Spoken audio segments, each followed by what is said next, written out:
Hello students welcome to our channel echo of knowledge. आज आम आलोचना करिम क्लास 9 अर्थात 2026 जिसकल छात्र छात्री 9 आछे सेসকলৰ বাবে আহিগল এটা গুৰুত্বপূৰ্ণ জাননী। সেসকল ছাত্ৰ ছাত্ৰী কৰিব লাগিব ৰেজিষ্ট্ৰেশ্যন। এইটো ইনফৰমেশ্যনটো চাই লোৱা 31 মাৰ্চত ৰিলিজ হৈছে 2026 আৰু এইটো ৰেজিষ্ট্ৰেশ্যন প্ৰসেছ আৰম্ভ হৈছে 1 এপ্ৰিলৰ পৰা আৰু ৰেজিষ্ট্ৰেশ্যন প্ৰসেছ থাকিব 15 মে লৈ। Sailua to the head of higher secondary school all subject online registration of class 9 student for the year 2026 from 1st April to 15 May 2026. Yat likha ase sir or madam with reference to the subject cited above I am to inform you that online registration portal for registration of class 9 student of year 2026 will be open from 1st April 2026. The last date of online registration is 15 May 2026. ইয়াত কৈছে আৰম্ভ হৈছে 1st এপ্ৰিলত আৰু last date হৈছে 15 মে। আৰু ইয়াত গুৰুত্বপূৰ্ণ এটা কথা কৈছে UDISE code in the registration portal all school must be provided 11 digit UDISE code in my school page. অৰ্থাৎ যিসকল ছাত্ৰ ছাত্ৰী বৰ্তমান স্কুলত পঢ়ি আছে তেওঁলোকৰ বিদ্যালয়ত ইউডাইচ কোড নাথাকিলে কিন্তু ৰেজিষ্ট্ৰেশ্যন নহ'ব, ইউডাইচ কোড থাকিব লাগিব। ইউডাইচ কোড ইজ মেণ্ডেটৰী, এইটো বাধ্যতামূলক। No school will be allowed to register their student if UDICE code is not uploaded in the registration portal. যদি registration portalত যদি UDICE code যিবোৰ বিদ্যালয়ৰ নাই সেইবোৰ বিদ্যালয়ত ৰেজিষ্ট্ৰেশ্যন কৰিব নোৱাৰিব। গতিকে এই ৰেজিষ্ট্ৰেশ্যন কৰিবলৈ কি কি নথিপত্ৰ বা ডকুমেণ্টছ লাগিব তোমালোকে চাই যোৱা। ইয়াত কোৱা হৈছে 1 নম্বৰত কোৱা হৈছে prior to start of the online registration process all school will collect the detail as mentioned below from each of the student be a registration in class 9। অৰ্থাৎ কোৱা হৈছে যে ক্লাছ 9ৰ প্ৰতিজন ছাত্ৰ ছাত্ৰীৰ তলত দিয়া ডকুমেণ্ট বা নথিপত্ৰসমূহ থাকিব লাগিব। A number details of the student in the data capture sheet attached here with in annexer 1 annexer form 2 লাগিব।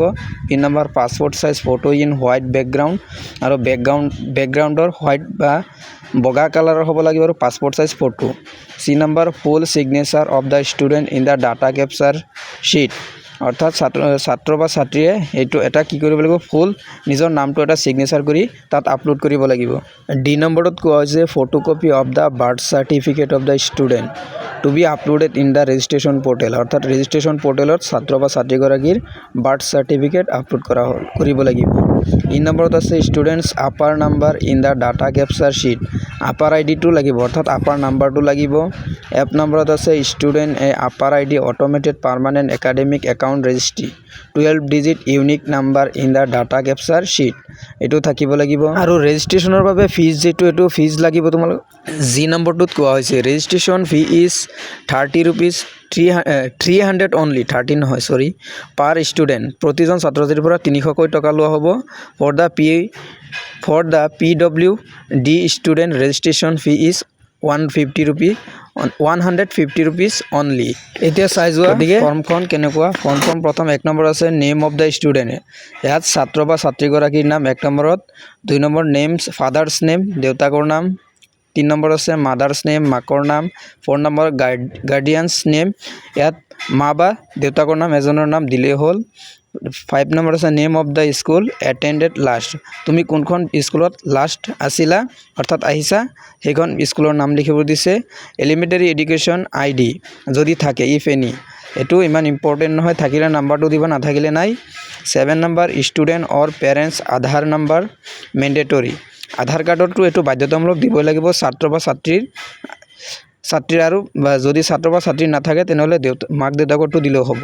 8 নম্বৰ আপাৰ আইডি নাম্বাৰটো ইয়াত দিব লাগিব, আপাৰ আইডি থাকিব লাগিব।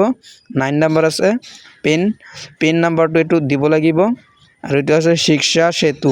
10 নম্বৰটোত আছে শিক্ষা সেতু ষ্টুডেণ্ট ID, এইটো লাগিব। আৰু 11 নম্বৰত আছে এইটো ল'ৰা নে ছোৱালী ছেক্স, এইটো আছে ল'ৰা নে ছোৱালী, এইটো মেল হ'লে মেল দিবা, ফিমেল হ'লে ফিমেল, আদাৰ্ছ হ'লে আদাৰ্ছ। আৰু ৰিলিজিয়ন সেইটো হিন্দু আছে ইছলাম আছে বৌদ্ধিজম, যাৰ যিটো হয় ৰিলিজিয়ন সেইটো টিক মাৰ্ক দি দিলে হ'ল।